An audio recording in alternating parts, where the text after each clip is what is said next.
বাহী মহিষার দিঘিকে ঘিরে প্রতি বছর বৈশাখী মেলা বসে। এটা শুধু লোকজ উৎসব নয়, বরং সামাজিক মিলন মেলা। এ বিষয়ে বিস্তারিত জানাতে সরাসরি যুক্ত হচ্ছেন কাজী মনিরুজ্জামান। মনির, মেলায় ভিড় কেমন দেখছেন?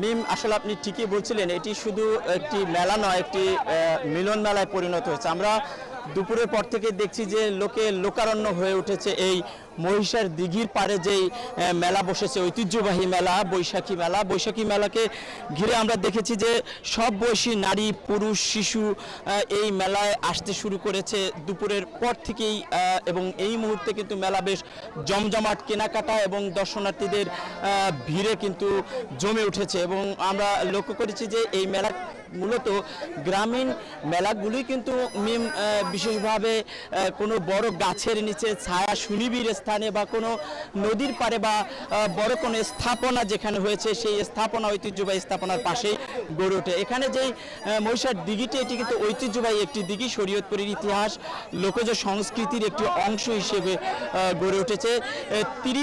প্রায় ৩০ একর জমির উপর এই দিঘিটি খনন করা হয়েছিল স্থানীয় মানুষের পানির চাহিদা মেটানোর জন্য। সেই দিঘির পাড়েই কিন্তু শত শত বছর ধরে এই মেলা চলে আসছে, এমনটা কিন্তু স্থানীয়রা বলছেন। যদিও এখানে কোনো শিলালিপি নেই যেখানে নির্দিষ্টভাবে বলা আছে। আমরা দেখছি যে মেলায় 7 দিন ব্যাপী মেলায় কিন্তু এখানে বিশেষ করে গ্রামীণ যে পণ্যগুলো রয়েছে, বাঁশ বেতের পণ্যই কিন্তু আমরা লক্ষ্য করেছি রয়েছে।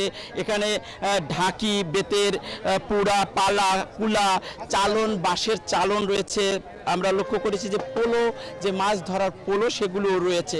আর গ্রামীণ যে হাতের তালপাতা, সেই তালপাতা রয়েছে, তালপাতার পাখা রয়েছে, হাত পাখা রয়েছে। আর গ্রামীণ নারীরা যে বিভিন্ন কাপড়ের ওপর নকশা করে পাখা তৈরি করেন, সেই পাখাগুলো কিন্তু এখানে বেশ কদর আছে এবং সেগুলো কিনে নিয়ে যাচ্ছেন এখানকার যারা দর্শনার্থী বা ক্রেতা বিক্রেতারা রয়েছেন, সেই ক্রেতারা নিয়ে যাচ্ছেন। আমরা লক্ষ্য করেছি যে গৃহস্থালির যে পণ্যগুলো রয়েছে, সেই দা, বটি বা কাঠের পণ্যগুলো কিন্তু এখানে রয়েছে এবং সেগুলো নারীরা কিন্তু কিনে নিয়ে যাচ্ছেন। কৃষিজ পণ্য হিসেবে এখানে কিন্তু অনেক পণ্যই রয়েছে।